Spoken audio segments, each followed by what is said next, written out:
Hi everyone, welcome back to my channel. I'm Becca and today is the second video in what has become a series called Makeup I Almost Bought But Didn't and What I'm Using Instead.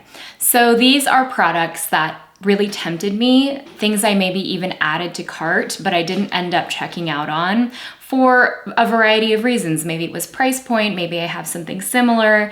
This isn't quite an anti-haul, kind of similar, and it's not exactly a dupes video. I want to talk about why certain products are tempting me. It's more about capturing the spirit of each product and thinking about how to satisfy that particular kind of desire that each product provokes. So in the first part of this video, I'm going to be talking about new releases that I almost bought but didn't. And in the second part, I'm going to revisit my last video and my last list of things I almost bought but didn't, and just do a check-in on, am I still wanting that product? Did I purchase the product? Did I totally forget about the product? Just to get a sense for how the desire for makeup releases does or does not stick with us over time. Like when the thing is no longer new and shiny, do I still want it? And I know we can all relate to that feeling of adding something to your cart and just not being able to check out for whatever reason. I'm also going to be pulling screenshots from Trend Mood and Chic Profile Official on Instagram. I will link them both below. So first up is a whole slew of new lip releases in time for spring and summer. The first item is the Givenchy Rose Perfecto Liquid Balm. These come in a tube with a doe foot. They have this beautiful, like creamy swirl quality, almost like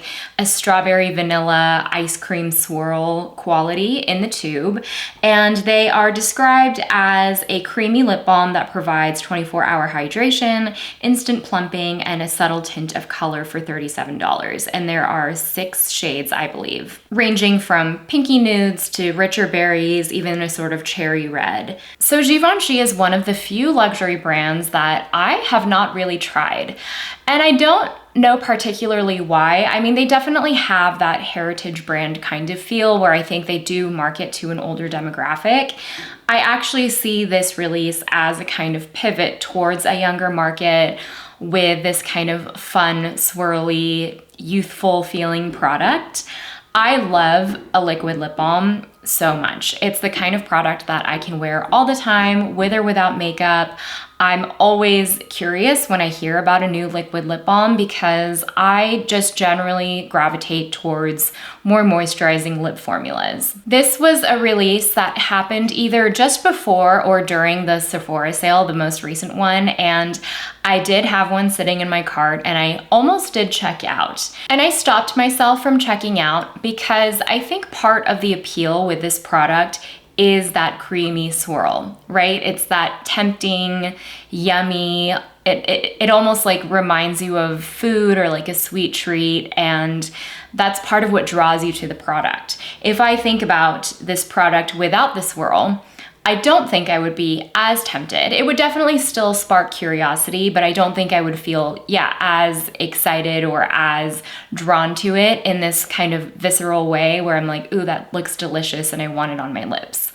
I just don't think it would spark the same kind of excitement. But I think the swirl will disappear, or rather the 2 shades, like the milky shade and the richer, colorful shade, will kind of mix together in a relatively short amount of time for the lifetime of the product. So let's say this is a lip product you have for a year. I feel like within a month, with regular use or carrying it around in your bag, those colors will mix together to create one color for the most part relatively quickly. So as tantalizing as this product is as like an image of the thing, that image of the thing is fleeting and is not going to last.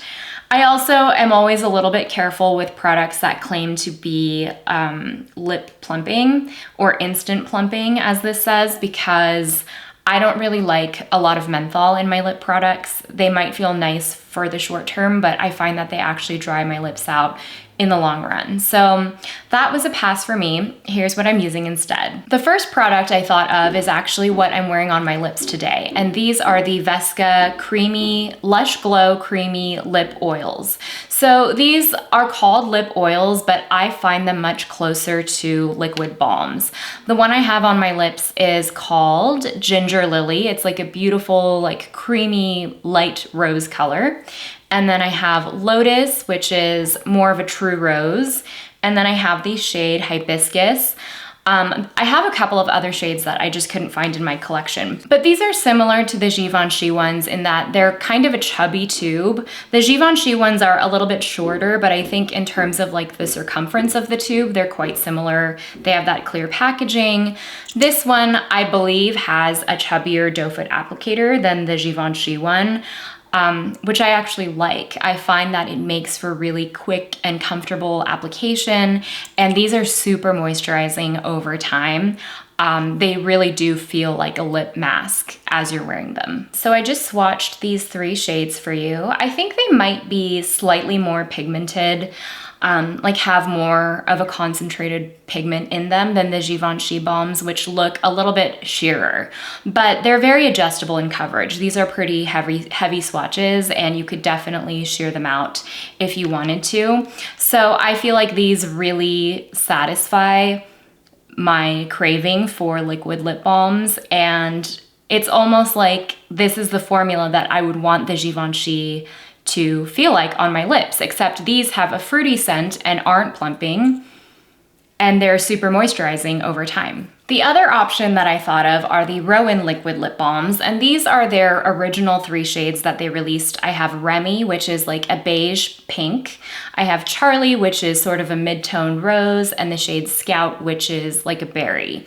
These do have a slightly lip plumping quality to them. They have a bit of menthol, not enough to tingle exactly, but you can smell it in the formula. It does dissipate really quickly, but it's definitely noticeable if you do smell the product.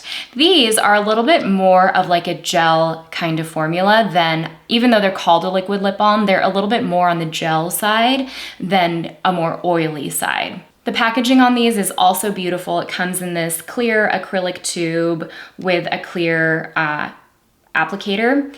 And the wand is sort of this like pointed paddle. So let me swatch these for you real quick. Here are the swatches. This is Remy, Charlie, and Scout. And you can see they're a little bit more sheer in pigmentation, I think, than the Vesca lip oils. I think this is a really underrated lip formula. They are very elegantly formulated, and because they're a gel, they have a slightly grippy quality to them that makes them a little bit longer lasting than a lip oil or a lip gloss. They kind of do stick around. It's just a really interesting, unique formula. I think the packaging is beautiful. They have added more shades to this range since I received these in like 2020.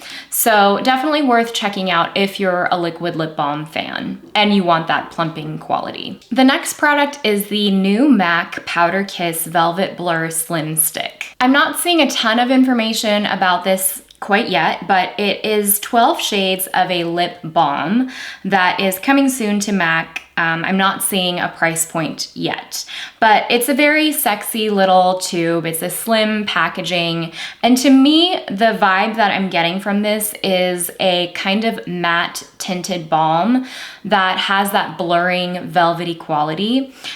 It's a formula that we've seen a lot in K-beauty and Asian beauty, and we're starting to see more in Western beauty. And it's an extension of the MAC Powder Kiss line. So I don't have any of the MAC Powder Kiss lipsticks, but I do have quite a few of their liquid lipsticks. So I don't know if these are limited edition shades. I have Sorry Not Sorry and Swoon for Blooms. And these were part of a limited edition release, but I just want to show you swatches so you can get an idea of the kind of formula family that this new release is in. So this is the shade Sorry Not Sorry, and this is the shade Swoon for Blooms. They're definitely looking a lot brighter and more pigmented on camera than they are in person, but they do have this velvety blurring quality. And when you blend them out with fingers, I'll show you here, you get this very beautiful, soft, blurred, velvety kind of look. It's not exactly matte. I mean, it is matte in finish, but it doesn't feel that matte on the lips. It just creates this really nice, almost like pastel-like wash of color on the lips. To be completely honest, I think a lot of the appeal of the MAC slim lipsticks is the slim packaging. I really like a slim bullet packaging. I find it really appealing and comfortable to apply on the lips. I don't have the fullest lips, I don't have super thin lips, but I find that you get a lot more precision overall with a smaller lipstick bullet. I also think part of the appeal of this product is the velvet blur lip style. They do this a lot in Asia. It's really popular. It gives you that very cool girl, like I tried, but I didn't try too hard kind of vibe. I also do have another product that is quite similar to the MAC Slim lipsticks, but much more affordable. So these are the Colourpop Blotted Lips. Wow. And this is the shade, what's this called? Missin. So this has that matte, it's a twist up tube. It has that matte tinted balm quality. It's a slim tube. I think this is like $6 to $8, and it creates that beautiful blurred lip look. You can see it's really soft, it's lightly pigmented, it doesn't have any harsh edges, and it starts out quite sheer, and you can build it up in pigment as you go, though it won't ever be like a full pigment lip product. So I think this is a fantastic option in that kind of velvet blur lip family that's obviously much more affordable. The packaging isn't as nice, but it creates the exact same effect. And I think there's a whole range of shades in this formula. It's not super moisturizing, but it is really comfortable over time, and it won't dry your lips out. The last lip product is the one that's probably tempting me the most, which is the new Dior Addict Refillable Shine Lipsticks. I love Dior Beauty. I think they have done a fantastic job, especially in the last like 5 to 7 years, of making the brand exciting, of having it feel fresh and sort of cutting edge and editorial while still being extremely wearable to the everyday consumer. So these new lipsticks come in 25 shades. The lipsticks with the case are $39. You can also purchase, I think, limited edition cases separately for $28. And then the refills themselves without the case are also sold separately. I'm not seeing a price for them at the moment. Here's how the brand describes them. A Dior Addict lipstick for up to 24 hours of hydration, up to 6 hours of color and shine in a refillable couture case. I have a healthy skepticism about whether this is actually more sustainable or if it's just another level of greenwashing and marketing under the guise of more sustainable beauty. From what I've read, I don't think refillable beauty makes a very noticeable impact in terms of the environment. So for me, the packaging and the refillable quality are not really a part of the formula for me in terms of my draw towards this product. What I really want is the formula, and I know that Dior will deliver because Dior always delivers, and I've seen great reviews about this lipstick. I know Sandra, TT Sandra here on YouTube, just picked up a shade.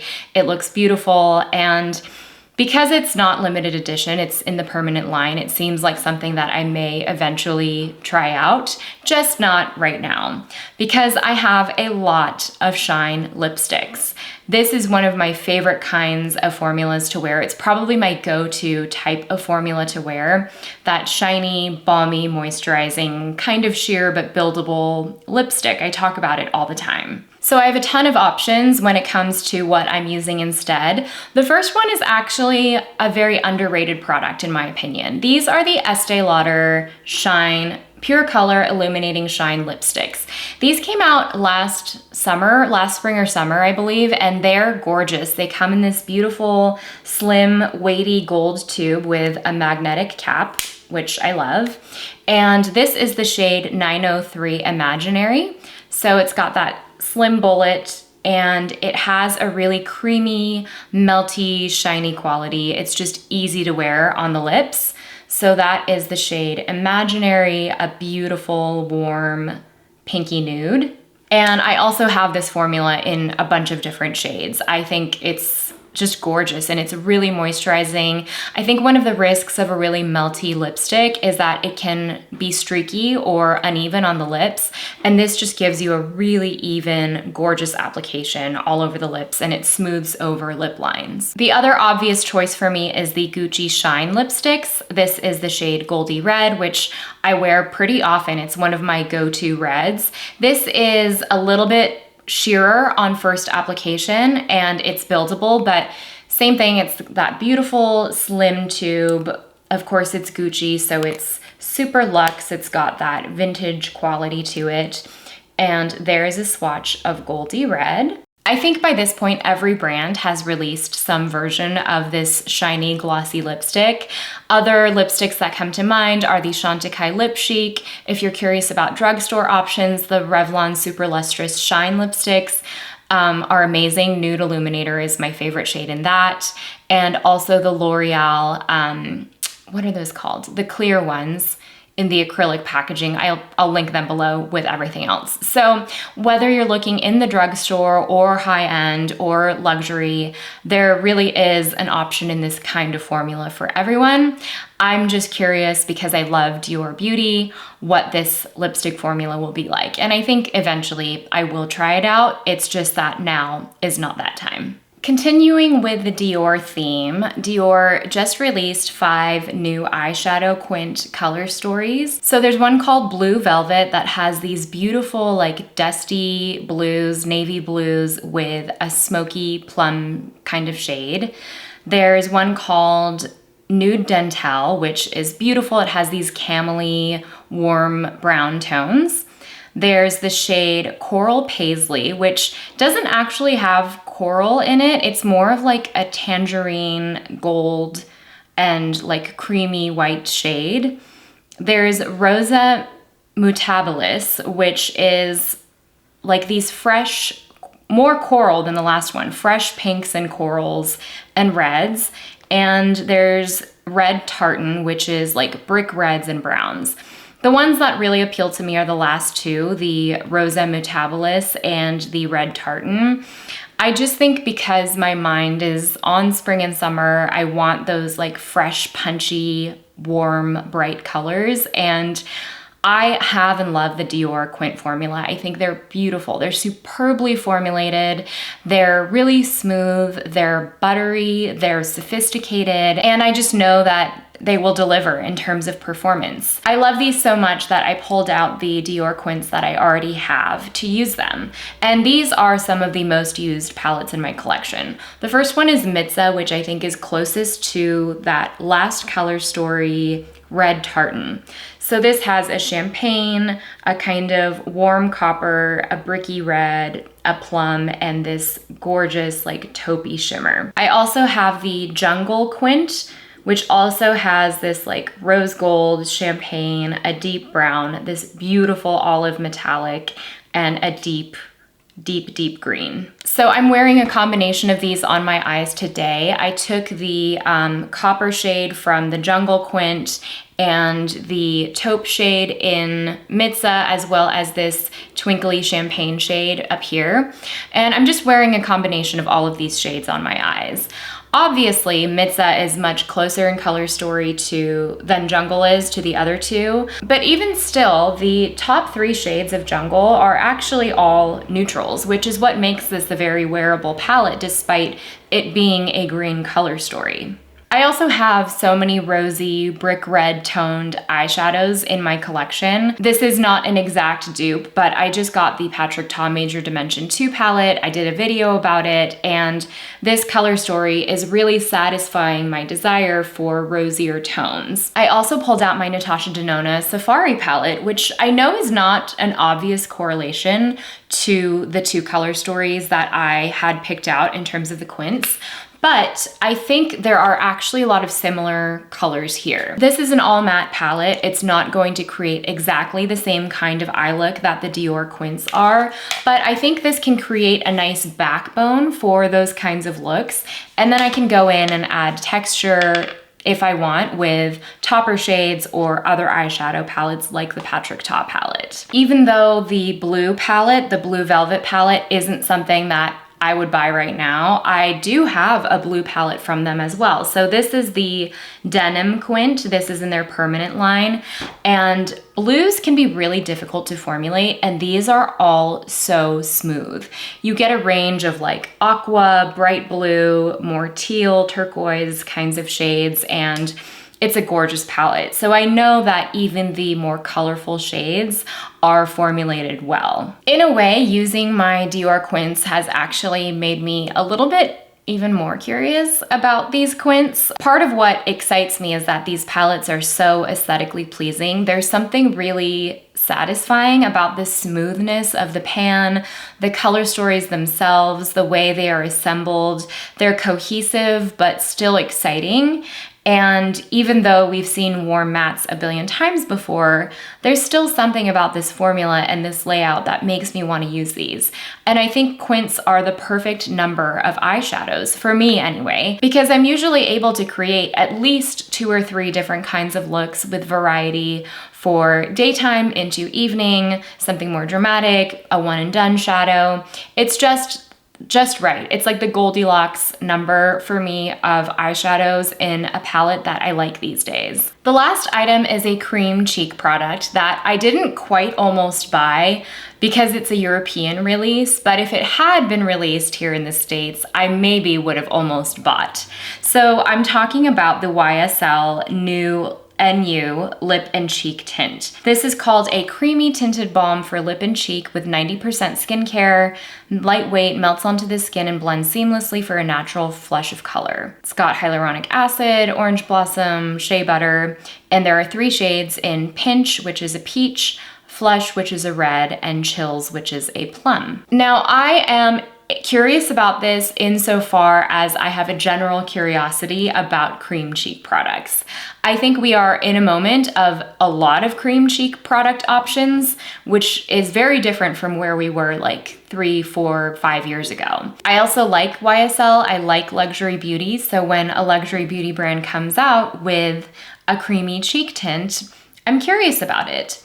That said, I think the packaging could be better. It looks like a squeezy tube of paint, which is fine. I think it's really cute, but for the price point, I would want something a little bit more elevated. I also like cheek tints, but I think they can be a little bit finicky. So I want to talk about 2 very, very similar products that I think deliver on shade, performance, formula, and have very similar packaging. So the 2 items I thought of were the Milk Makeup Bionic Blush and the Gen C Clean Sheen Cheek Plus Lip Color. They both are squeezy tubes, they both are like a tinted cheek product, and they're both very similar in what I imagine the formula of the YSL Lip and Cheek Tint is. I've also tested and shared both of these in previous videos.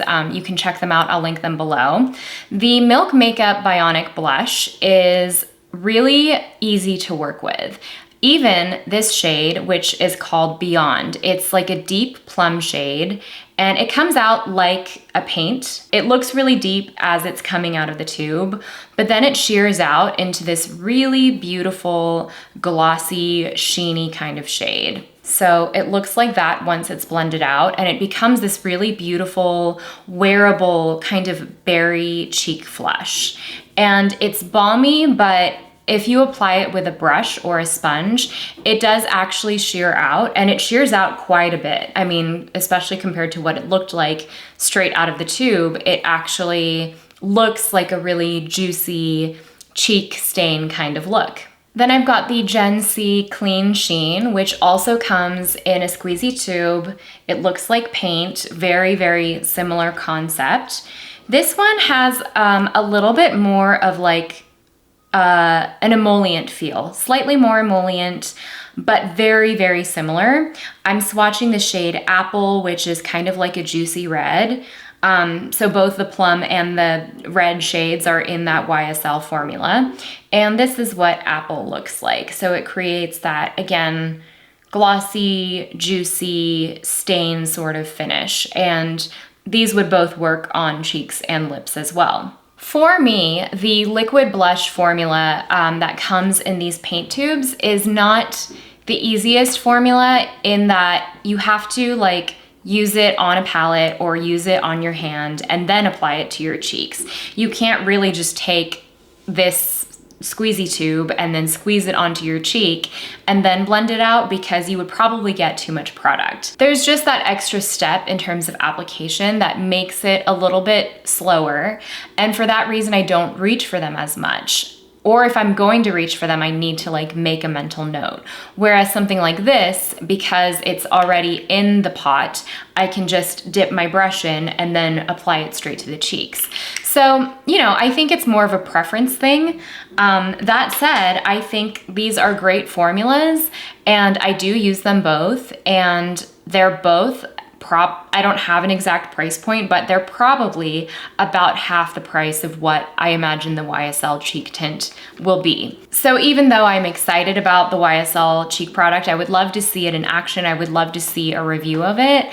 It's not something that I would likely pick up, even though I would be tempted to were it available in the American market. So that's it for the new releases I almost bought but didn't. I just really quickly want to go through my last video and talk about what I bought, what I didn't, and if my feelings have changed. So the first few products that I mentioned in the last video were all foundations. We were in like the peak foundation release season, and there was the #1 de Chanel foundation, the Charlotte Tilbury Beautiful Skin Foundation, and the NARS Light Reflecting Foundation. I did not purchase any of these, and I think my desire has definitely waned. Of the 3 foundations, I was the least curious about the NARS foundation, and I'm actually finding myself more curious about that than I was before, but not curious enough to purchase it per se. I just think I would like the finish and the formula of it. I've heard it's like a thin, fluid consistency, and generally I like foundations like that, but I still won't be purchasing it. I have since recently picked up the Rare Beauty Tinted Moisturizer, which I'm really liking for an everyday base, and I've done a review of in a video, which I will link below. The last video was very Chanel heavy, and I'm glad I didn't pick up any of those products, because they're A, very expensive, but B, not exactly unique in my collection. As for the Chanel lip and cheek balms, I'm really glad I didn't pick that up, even though the shades, the packaging, they're all very beautiful, because I just know that they would be too emollient for me. And going into these warmer months, I'm about to get really oily, and I can't really handle really balmy products on my cheeks. Actually, these like liquid cheek products are about as emollient as I can go in these warmer months. So I just don't think those Chanel balms would get the use that they deserve for such a beautiful product from me. One product I did pick up was the Tom Ford Creme Eyeshadow Quad in the shade Tiger Eye. And I did a full video of this. I will link it below, and I've really liked it. It's just the kind of thing that's easy to use. It's such a me kind of color story, and it's the kind of thing I can wear every day. I love the formula. I find it easy to work with. It's easy to just smudge all over the eye with fingers, but it's not the kind of thing that everybody needs.